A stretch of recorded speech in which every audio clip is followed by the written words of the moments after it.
Did you know what's actually included in your home square footage? You may be surprised. Stay tuned to find out.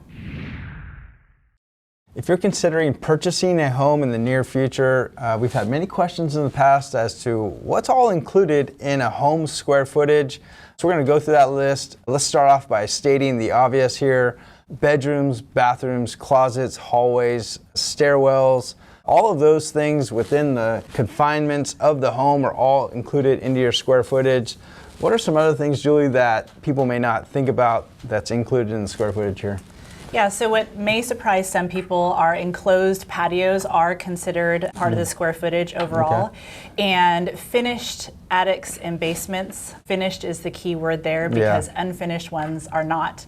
And then what else is in the not included category? All right, now not included is the garages. That's the biggest misconception. A lot of times we've had many buyers ask us, is the garage square footage included? And it's not. In addition to that, any outbuildings, sheds, pool houses, those things are also not included into the square footage. And Julie had mentioned if the home has a basement but it's not finished, it is not included into the square footage. What else isn't included? Yeah, well, you mentioned like an outhouse, pool house, guest house, or something like that. Sheds, I mean, that seems kind of obvious, but that's on our list here as well as deck areas. Those are not included in the overall square footage of the home.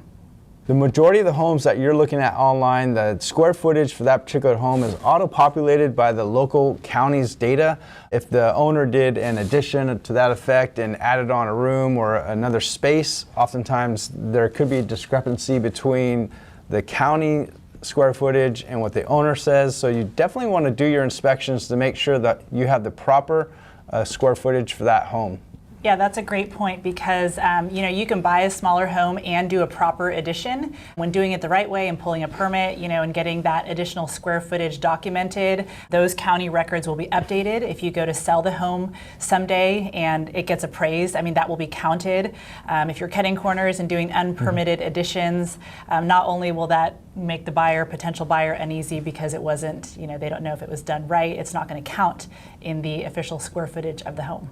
So if you are taking out a loan to purchase the property, one of the main reasons why the lender gets an appraisal done is they can validate the square footage of the home. Part of the process of the appraiser is for them to go out and measure all the bedrooms. They do an exterior measurement as well.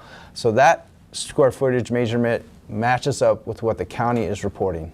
So maybe you learned something new just now. Again, there's a lot of common misconceptions on what actually is and is not included in a home square footage.